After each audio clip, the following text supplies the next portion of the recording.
कहीं एक बंदा था जो पार्किंग में आया और गाड़ी के पीछे कुछ करने लगा, तो मुझे लगा पता नहीं क्या कर रहा है, मैं देखूं ज़रा। मैं इसको देख ही रहा था कि मुझे समझ में आ गया कि ये नीचे से कुछ उठा रहा है, और जो वो उठा रहा है वो रोटी है। ये वो रोटी है जो शायद 1-2 दिन से पड़ी होगी, जिसको जानवर ने भी नहीं खाया। मैं तुरंत नीचे गया और नीचे जाने के बाद मैंने उसको रोका एंड पूछा उससे कि कोई हेल्प चाहिए क्या। उसने मुझे कोई रिप्लाई नहीं करा। मैंने उससे फिर पूछा कोई हेल्प चाहिए क्या दादा। उसने मुझसे बोला कि नहीं कुछ नहीं, मुझे मिल गया। तो उसके हाथ में जो रोटी थी वो बिखर रही थी। मैं सिरे से बता रहा हूँ मैं आपको कि वो 2-3 दिन से पुरानी रोटी होगी कम से कम, मतलब जिसको जानवर ने भी नहीं खाई। वो इतना मजबूर था कि उसको खाने को तैयार था, लेकिन मांगने को तैयार नहीं था। उसने मुझसे कुछ नहीं मांगा। स्टिल मैंने उसको फोर्स करा और मैंने पूछा कि क्या मैं आपकी थोड़ी मदद कर दूँ। उसने चुपचाप से सर हिलाया और मैंने उसको कुछ पैसे दिए। पैसे लेने के बाद उसने मुझे पैसे रिटर्न करने की कोशिश करी। उसने कहा था नहीं मुझे इतने पैसे नहीं चाहिए, 5-10 रुपये बहुत हैं। एंड मुझे समझ नहीं आया। मैं बोला कि ठीक है आप रख लिया, आपके आगे काम आएंगे। बट उसने मुझसे वो पैसे लेने से मना करा। तभी मैंने उसको समझा कर वो पैसे दिए, और फिर वहाँ से मेरे दिमाग में कुछ चीज़ें आई जो मैं आपके सामने शेयर करना चाहता हूँ। कि बात यह है कि वो आदमी बेकारी नहीं था, पहले कुछ काम करता होगा जिसकी वजह से उसका काम छूट गया है, और उसको मांगने में शर्म आई थी या जो भी हुआ वॉट एवर। और वो इतना मजबूर था कि वो सूखी रोटी खाने को तैयार था, और लेकिन मांगने को तैयार नहीं था। और ये हालत हमारी जो बन रही है आने वाले टाइम के अंदर, इस पर थोड़ा सा अगर आप सोचो तो ये आपको समझ में आ जाएगा कि कितनी बड़ी प्रॉब्लम हमारे सामने खड़ी है आकर। ये बात तो हो गई मौजूदा हालात की कि आदमी किस हद तक चला गया है। अब मैं इस कहानी को थोड़ा सा और आगे ले जाता हूँ। करते हैं डेविड क्लोरी की। बहुत से लोग जानते हैं डेविड क्लोरी को, लेकिन जो लोग नहीं जानते मैं उनको बता दूं कि 2017 में एक ट्रेलर आया था मूवी का, मूवी का नाम था ग्रे स्टेट। अब इसमें क्या नया है?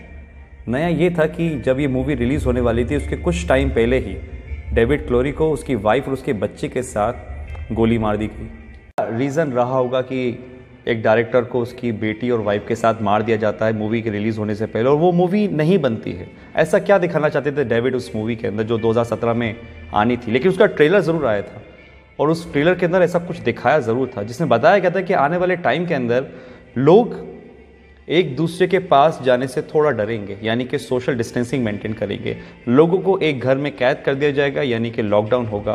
ट्रांसपोर्ट सारी चीज़ें बंद कर दी जाएंगी, और कैश बिल्कुल नहीं होगा। उनके बॉडी में एक चिप इंसर्ट की जाएगी, जो जितने भी ट्रांजैक्शंस होंगे वो सब उस चिप से होंगे। ये तो सिर्फ एक ट्रेलर था जिसमें बताया गया था। बताना तो कुछ और चाहते थे, लेकिन उससे पहले ये मूवी और वो दोनों ही ख़त्म हो गए। 2017 में ही बिल गेट्स ने बोला था कि एक महामारी आने वाली है जिसके लिए हमें तैयार रहना चाहिए।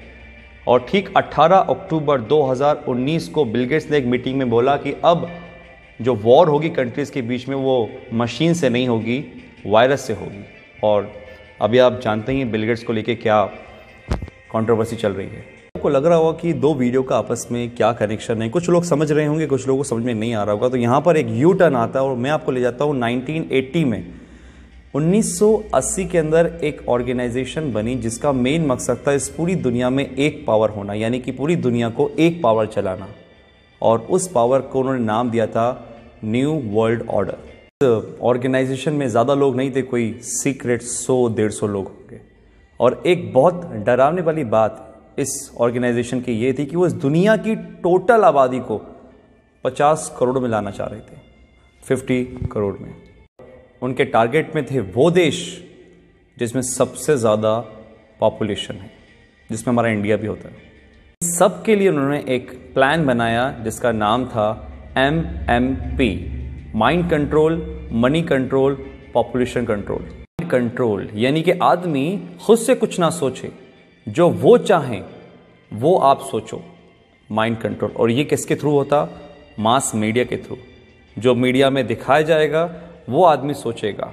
और एक कल्चर ऑफ फेयर, यानी कि एक डर का माहौल बनाना, क्योंकि डर एक ऐसी चीज़ है जो अगर दिमाग में बिठा दी जाए किसी की तो इतनी आसानी से निकलती नहीं है, और वो ऐसा हुआ है।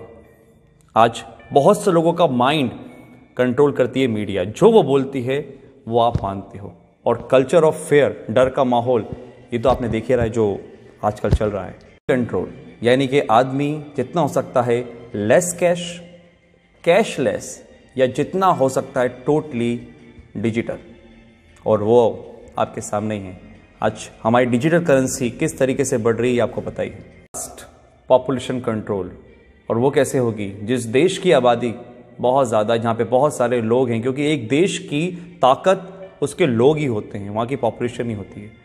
तो उस पॉपुलेशन को कम करना, और आप कम करने का मतलब आई थिंक तो समझ चुके होंगे कि मैं क्या बोलना चाह रहा हूँ।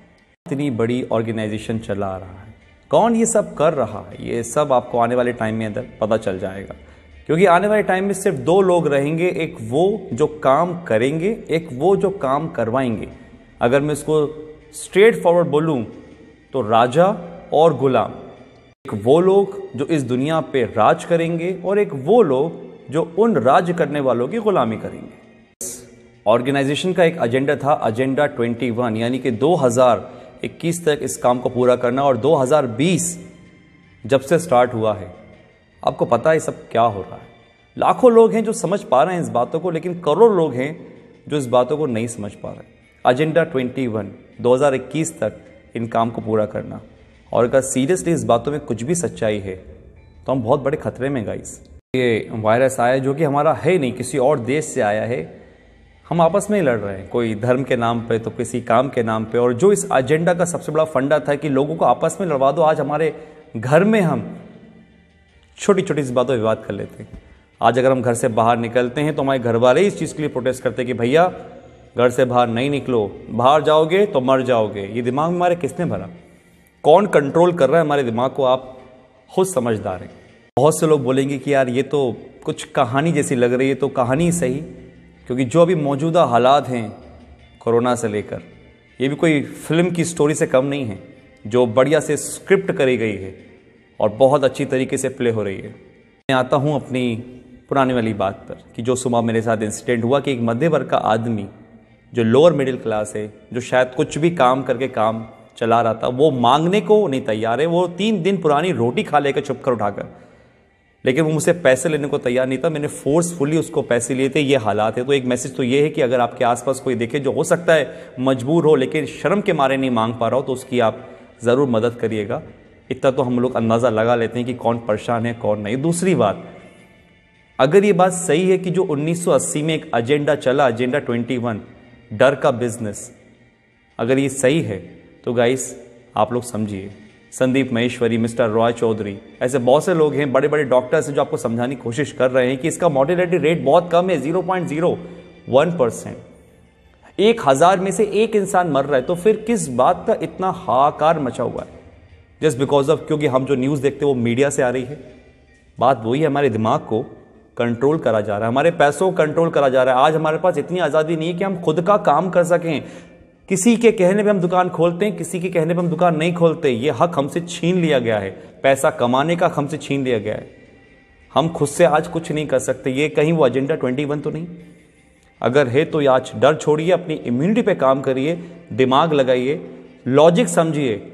मीडिया क्या बोलती है वो नहीं, आप ये समझिए कि दूसरे जो लोग, लाखों लोग समझ रहे हैं लॉजिकल बात को, उसको पकड़िए, ठंडे दिमाग से सोचिए और फिर फैसला कीजिए कि आपको क्या करना है। आप डरेंगे नहीं तो आप संभल जाएंगे, और अगर आप संभल गए तो ये देश बच जाएगा। Thank you.